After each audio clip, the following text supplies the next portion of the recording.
Pozdravljeni! To, da je sezone svetovnega prvenstva Formule 1 konec, še ni izgovor, da ne bi mi imeli našega običajnega tedenskega komentarja novic. In tokrat je na vrsti številka 50 v letošnjem letu.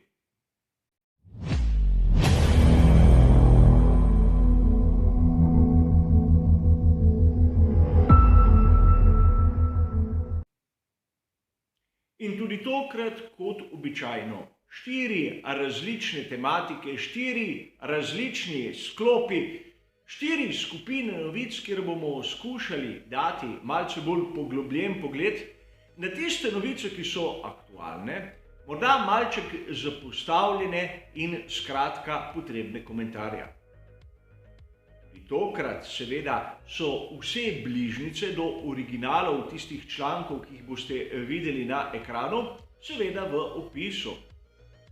A da ne bo prispevek predolg in seveda s tem dolgočasen, je najbolje, da začnemo s prvim delom.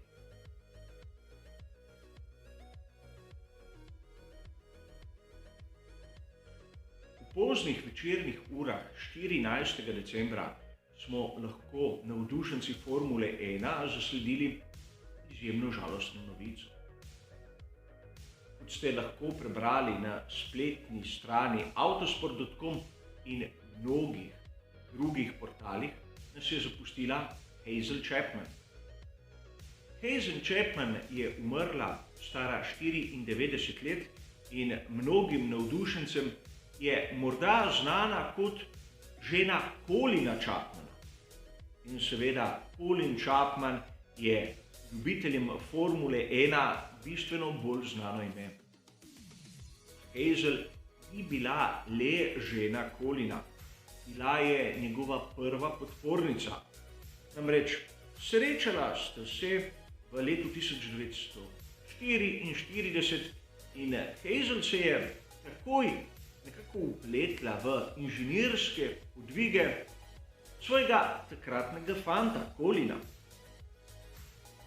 Skupaj sta zasnovala tisto, kar bomo mi, navdušenci avtomobilizma, poznali kot Lotus 7.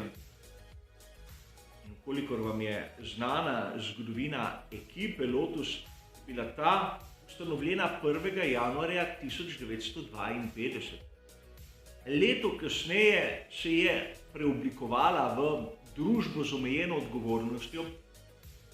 Takrat je Hazel Chapman plačala kvoto 25 funtov. Prav ste razumeli, Hazel Chapman je bila ustanoviteljica ekipe Lotus. In to ni bila samo neka častna funkcija, ni igrala samo vlogo soproge, figure v pedoku Formule 1. Ukvarjala se je vsem tistim zakulisnim dejanjem, ki je seveda izjemno pomembno pri vsaki ekipi Formule 1. Mnogo organizacije, spretnosti, diplomacije je potrebno, da se lahko tisti, ki so za to poklicani, ukvarjajo s svojim delom. Pa govorimo lahko o voznikih, inženirjih ali genialnih vodij ekipe. Ko je Colin Chapman nenadoma in malce skrivnostno umrl leta 1982, je Hazel ugotovila, da je treba nekako vpeljati nove finančne vire in tako obdržati ekipo pri življenju. To še ni pomenilo, da se je umaknila iz samega dogajanja. Marsikdaj je tudi posegla vmes med spori v različnih fazah, ko sta na primer oba voznika mislila, da sta ona poglavitna in glavna. Zapustila nas je še verjetno zadnja figura tiste klasične Formule 1 in če smo tolikokrat se spomnili pomembnosti Franka Williamsa, je tudi prav, da se spomnimo na Hazel Chapman. In treba je poudariti nekaj. V današnjem svetu, ko se Formula 1 tako trudi pripeljati ženske v razne funkcije v tem športu, je nekako ironično, kako skorajda neopazno so pozabili na ustanoviteljico ene izmed najbolj poznanih in najbolj pomembnih ekip v zgodovini tega športa.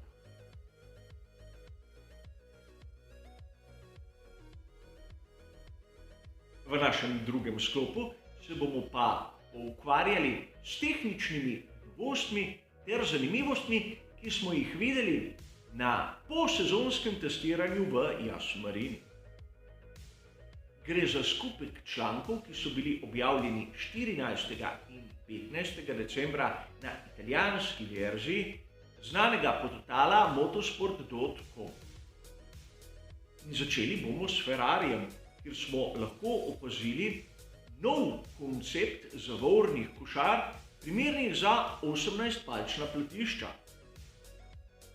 Mnogim se bo zdel ta detajl v bistvu nepomemben, ampak s spremembo primera samega platišča se spreminja marsikaj tudi na zavorah. In treba je nekako poudariti, da zavore z ogljikovih vlaken rabijo določeno delovno temperaturo in zato je izjemnega pomena, kako kroži zrak znotraj teh košar. Poleg tega zavorne košare imajo tudi aerodinamično vlogo in videli smo lahko pri raznih drugih ekipah, da so v bistvu uporabljali predelane zavorne košare tistega starejšega tipa, primernega za platišča s 13-palčnim premerom. In prav tako rešitev smo lahko videli pri Aston Martinu. Nič kaj takega boste rekli, ampak na fotografiji boste lahko opazili, da pri Aston Martinu so v bistvu merili razdaljo od tli. Pri testiranju novih pnevmatik so bili zaskrbljeni, kako se bodo le-te obnašale na novi generaciji bolidov.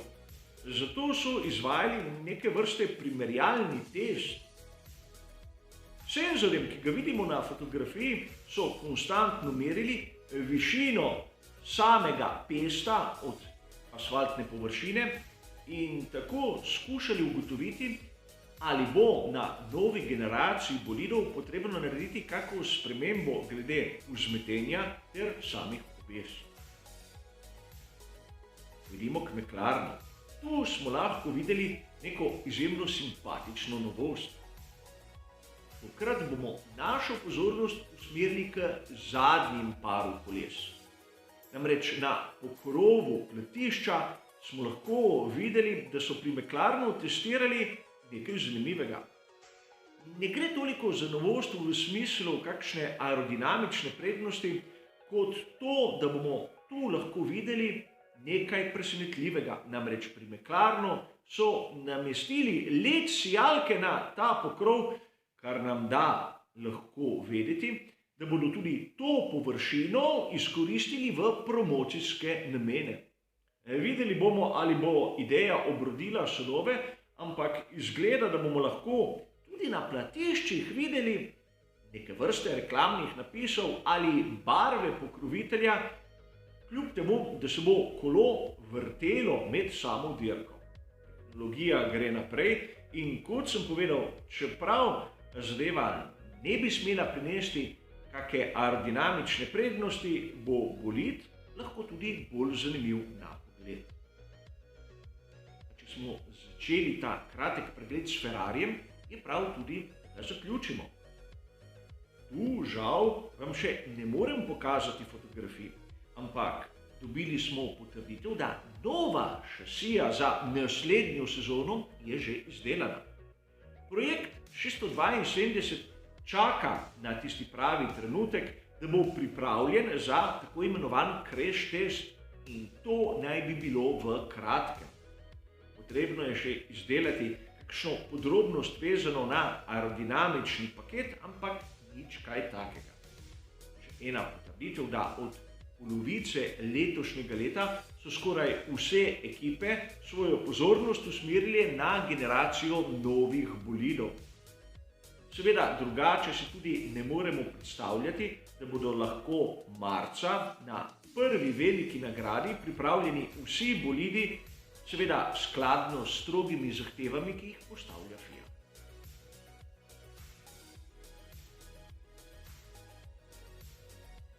V našem tretjem sklopu se bomo pa vrnili za trenutek tistim razburljivim dogodkom iz konca dirke za veliko nagrado Abu Dhabija. S spomnil bi vas rad, da tovarniška ekipa Mercedes je imela po končanem zavrnjenem protestu 96 ur časa, da vloži svoj apel na prizivno sodišče. Rok še ni potekel v trenutku, ko snemam ta prispevek, in priznati vam moram, da po objavi, ko so pri Mercedesu napovedali pritožbo, niso več spregovorili besede. Zato smo pa vsi mi v teh urah producirali kar nekaj člankov in prispevkov. A ozrli se bomo na dva članka, ki sta diametralno nasprotna. In začeli bomo s tistim, ki sem ga zasledil na spletni strani RaceFans 14.12.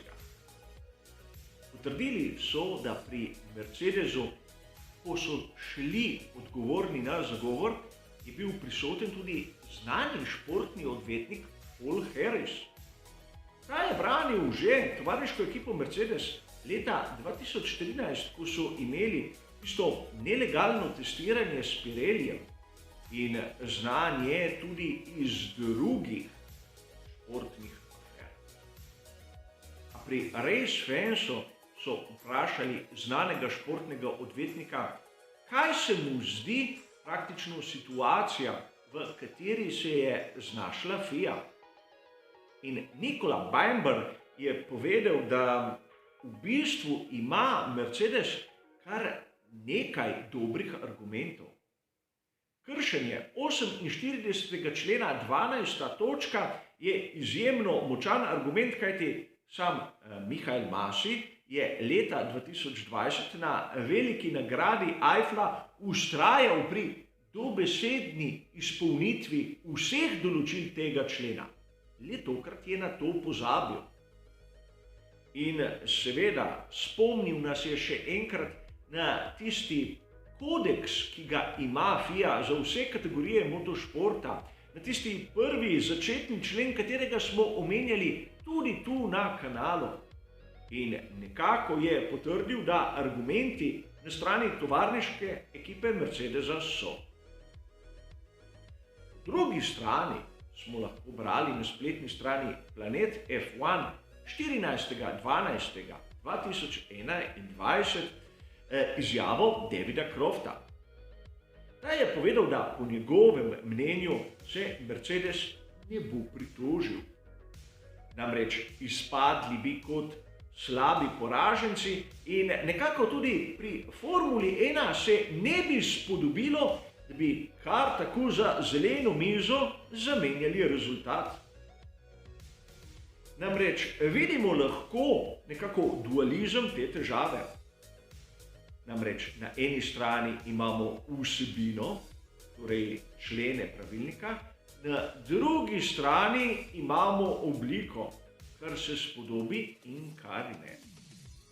Namreč avtoriteta FIA je močno omajana, ko se praktično govori o takšnih in drugačnih napakah odgovornih oseb, in najbolje bi bilo po eni strani, da se kompletno zgodbo pomete pod predpražnik, ampak po drugi strani, ukolikor so bile kršitve res tako hude, kot mnogi menijo in pravijo, zakaj se zadeva ne pripelje do konca, tudi to meče slabo luč na šport. A v tem primeru bi vas rad spomnil na drug primer, ki se je zgodil v letošnji sezoni. Velika nagrada Madžarske. Spomnimo tistega manjkajočega goriva v bolidu Aston Martin Sebastiana Vettela. Pri ekipi Aston Martin so vložili protest in zahtevali so prav tako možnost, da se bodo pritožili na prizivno sodišče.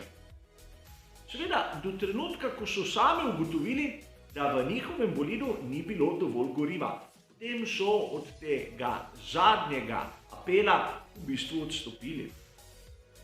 A sedaj smo v podobni, ampak tukaj različni situaciji. Izgleda, če malce primerjam, da pri Mercedesu gorivo v rezervoarju je, ampak ni prav, če se o tem začnemo spraševati. potezi je tovarniška ekipa Mercedes. Rok še ni potekel in zaenkrat so modro tiho. Videli bomo pa skupaj, ko se bo zadeva končala.